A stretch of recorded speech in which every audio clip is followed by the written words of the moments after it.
What is up, all? Elm Street Warrior back here with another review, and I'm going to be reviewing a title that I've been talking about in my other videos for a while now, so I figured I might as well just do a video on it because I'm sick, y'all probably sick of me talking about it, and that is In Search of Darkness. Let me just say that as a 80s horror buff, this documentary, I swear, was everything that I needed. Just awesome, awesome documentary. I am an 80s horror buff, as most of you know. I cannot express my love enough for that decade of horror. I feel like it was just the best and just timeless decade in horror. I don't feel like 90s horror even came close to replicating the success of 80s horror.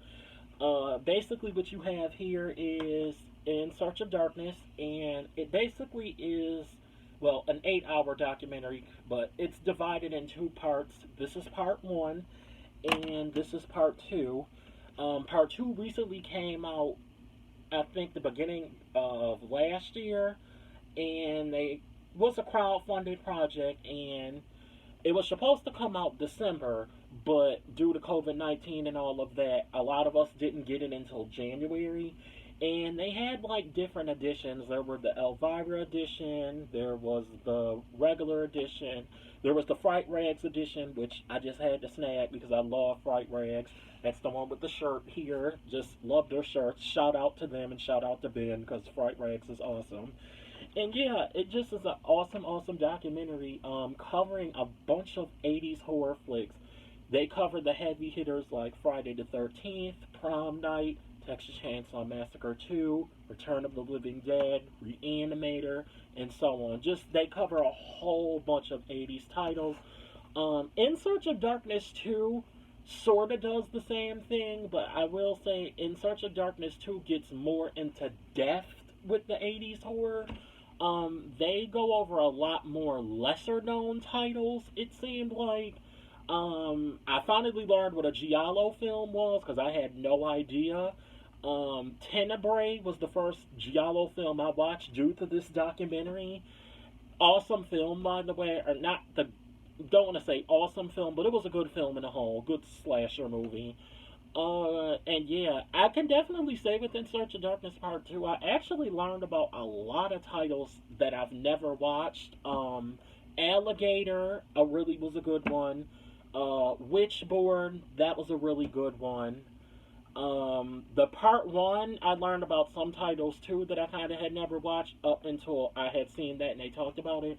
But I actually will say In Search of Darkness Part 2, I actually learned about a lot more titles that were 80s titles that I had never really seen before that I must say were absolutely good watches.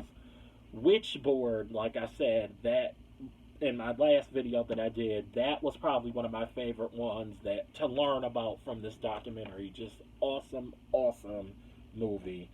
And yeah, just both of these documentaries kicked fucking ass. I honestly loved both of them. Like I said, love 80s horror. I feel like if you are an 80s horror fan, this was a heartfelt, warm love letter, basically, to all 80s horror fans. Very well done. You have your celebrities in the documentary that they interview: Tom Savini, Heather Langenkamp, Robert Englund, Leanna Quigley, and just so on. Just so many were a part of this documentary to like talk about the movies that they starred in, and it just overall just an awesome, awesome documentary. I absolutely loved it. You really, I doubt if you can find it. You might be able to on eBay, but this is a high price. It probably is like fucking crazy. I want to say maybe like 100. I don't know exactly because this was a Kickstarter project, so you really can't find these anymore, at least for a decent price. I mean, even the Kickstarter project was a little bit pricey, but I totally feel like it was worth it just because of all the stuff that came with it. It came with, like, the edition that I got, it came with the shirt and the poster. But I know even the other editions like Elvira and the Chris Jericho edition, they came with a whole bunch of stuff. So I feel like that's kind of what you were paying for mainly. But Totally worth it. Awesome documentary. I really didn't have any complaints about it. It's super long. Like I said, it's 8 hours, so you might have to like take it easy when watching this because it is a long documentary. But again, I really, really enjoyed it. I felt like it was very well done. I am a huge fan of horror documentaries. I love Tearing the Aisles. I've loved Going to Pieces, Rise and Fall of the Slasher film. So I definitely had to get this one, even though this one is mostly 80s horror, but I'm still kind of a sucker for 80s or horror documentaries. So I don't watch them like that, but when I am in the mood to watch them, those are kind of my go-to ones. So other than that, though, just awesome, awesome documentary. You can watch the first part of this though on Shudder for anyone that has it, because I know the first part of it is on Shudder. I know the guys said that they're not going to release part two on Shudder, but for me, I feel like they personally are going to eventually put it on there because they said they weren't going to put part one on Shudder, and they did anyway. So I do feel like at some point part two is probably going to be on there as well. I don't know exactly when, but I feel like it will. But again, just very well done documentary. I absolutely loved it, and I definitely recommend to go check it out. It was really refreshing to watch these because there were some movies that I really either didn't have no interest to watch or I had no idea about them until I watched these documentaries, and then I went and watched them and absolutely loved them. So I definitely recommend it. That was pretty much the fun thing about these documentaries because some of the 80s horror titles I wasn't familiar with until watching this. And after watching them, I was like, whoa, those were good. So I definitely recommend these.